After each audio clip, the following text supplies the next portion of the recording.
Well, good day. This video is going to be about the main parts that are inside your computer. So here's a computer system. It's got a mouse and a keyboard and a monitor, but then it has this thing. This is the computer. So a computer looks like this. Don't touch the screen and tell me that's the computer. The screen is not the computer. So the main parts inside your computer are the motherboard, RAM, CPU, daughter boards, hard drive, optical drive, and power supply. We're going to talk about each one of those things. Let's start out with the motherboard. The motherboard is the main circuit board inside your computer. As a matter of fact, your computer probably only has one big, giant, green circuit board. Especially if you have a laptop. If you have a laptop, that's the only circuit board you have. The motherboard is the main board, and it's right there. It's this big green one. Can you see that? Down in the bottom of all this stuff is this big green board, and it's the only big green board in there. So that's the motherboard right there.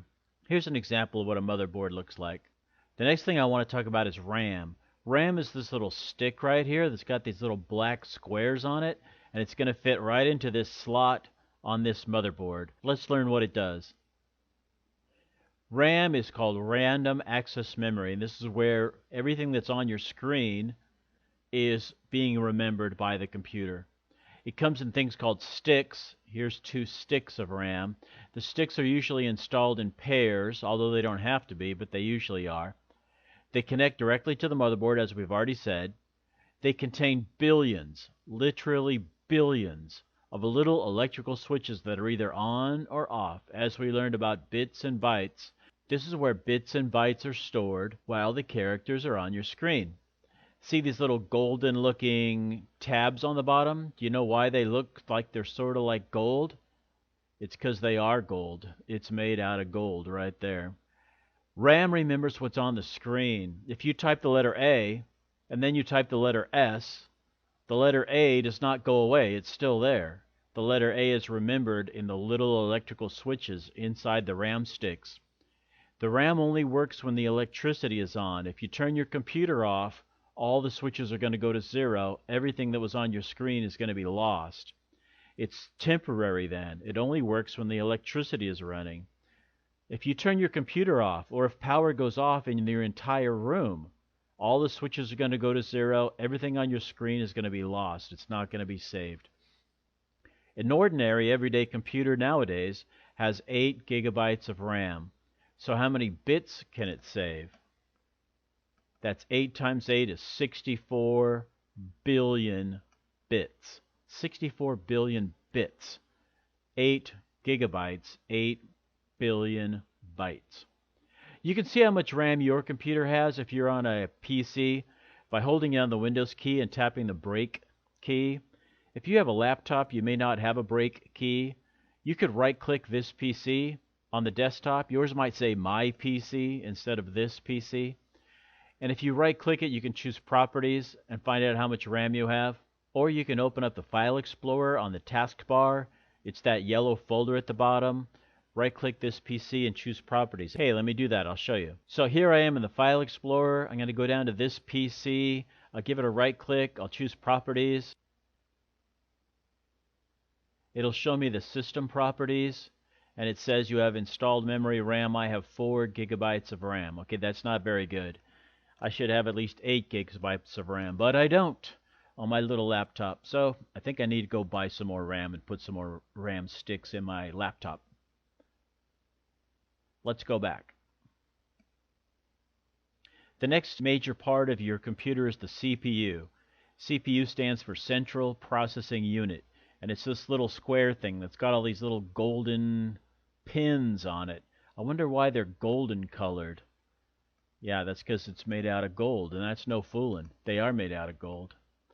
So this central processing unit is going to fit right here in this square. Somebody took out the central processing unit on this motherboard, and right now the hole is just empty.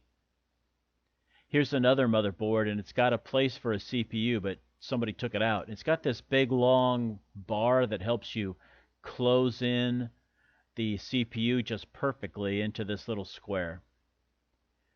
CPUs are kind of small. Here's the top, but if you turn it over, It looks like this, and it's made out of hundreds of little golden pins. This guy's about to install the CPU directly onto the motherboard. The next thing I want to talk about is the heat sink. So here's the CPU down at the bottom, and that CPU gets really hot. It does a lot of calculations, and it's an electronic device, and it gets really hot. So they put this big, giant thing on top of it with a fan on it, and this is called a heat sink. The heat sink tries to keep the CPU cool.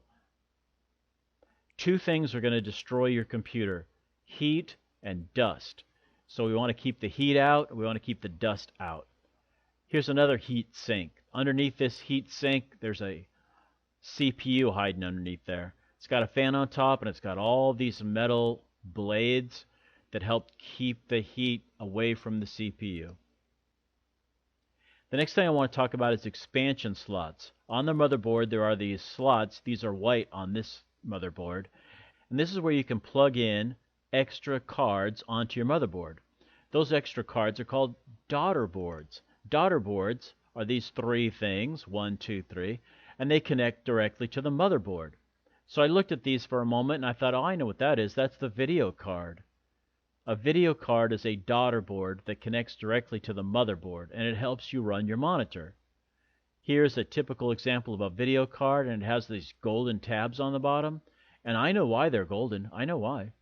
Because they're made out of gold.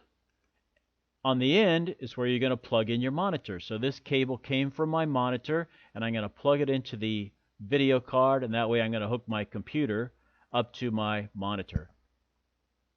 Another daughter board you might have is a sound card. A sound card has golden tabs, and all it does is run your speakers and your microphones. And it has little ports. These little plugs are called ports, and it runs the sound for you. Another daughter board that's pretty important is the network interface card. We just call it the NIC card.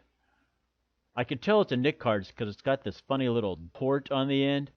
Here's an example of a network interface card. You can see the back of it on your computer, but all the rest of this stuff is on the inside. And what you do with this little port is you plug in your network cable into your network interface card. The next thing I want to talk about is the hard drive. Now, the hard drive is not connected directly to the motherboard. What do you think this little square fan right here is for? What's this? That's the heat sink that goes on top of the CPU. There's another big fan up here, and that's going to connect to this power supply. Here's a little card that runs it back and forth right across here, and that's most likely a video card hooked onto this big green circuit board. That's the motherboard. Now, a hard drive is not connected directly to the motherboard. The hard drive's up here, usually sits on a little shelf by itself. Here's one down here at the bottom, a hard drive. The hard drive stores your information when you save it. So if things are in RAM, and the RAM is right here hiding behind these big giant cables, things that are stored in RAM are temporary, but when you save your document, you have it on the screen, you decide you're going to save it, it's going to transfer those bits and bytes onto your hard drive. We'll learn more about hard drives in detail, but here's a hard drive that you can buy at the store. And inside, somebody took the cover off to show you what's going on inside. Once you take the cover off, your hard drive is ruined. It's probably not going to work anymore. But they took the cover off just to show you what's inside. We'll learn more about hard drives in the next few lessons. Instead of a hard drive, your computer might have a solid-state drive. Doesn't have platters at all. Like this one has these little pancake looking platters. They call those platters right there. And it's got this arm that moves back and forth. And moving parts are most likely going to break someday. So instead of having a hard drive that's eventually going to fail, people go to the solid state drive. And it works sort of like a thumb drive, like a flash drive. So it doesn't have any moving parts at all. And yet you can still save things from the RAM onto your solid state drive. Then you could turn your computer off. All the RAM bits are going to go to 0, but your hard drive or your solid state drive will still remember them. The next one's an optical drive. It's usually at the very top. It's this thing up here. It's not connected directly to the motherboard. You see this green motherboard down here? An optical drive looks like this, and we've seen it many times. You could put a CD in there. There's a CD drive. You could buy a DVD drive or a Blu-ray drive. or a combo drive. You can buy a drive that's both a CD and a DVD. The last thing to talk about is the power supply. This is how you get electricity to all your parts.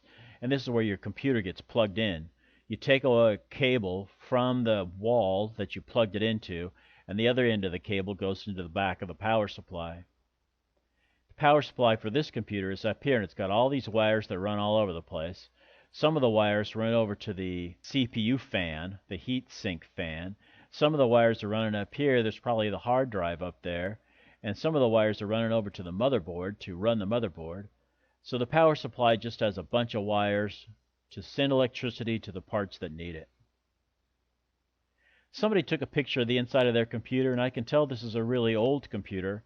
The power supply unit is up here, and the wires are all running all over the place. They have a video card. It's a pretty fancy video card, but I noticed right away the CPU does not have a heatsink on it. That tells me that this computer is an older computer. The CPU should definitely have a heatsink on it with a fan on it. So the main parts of your computer are the motherboard. Do you know where that is? The motherboard's this big green board. It's the main circuit board. RAM is hiding right here. The CPU is hiding underneath this heatsink fan. The daughter boards, well, this guy has a sound card, or it's probably a video card right here. It's a daughter board. The hard drive's down there. There's an optical disc up here someplace, and the power supply unit is this big black thing. Well, that's about all there is to it.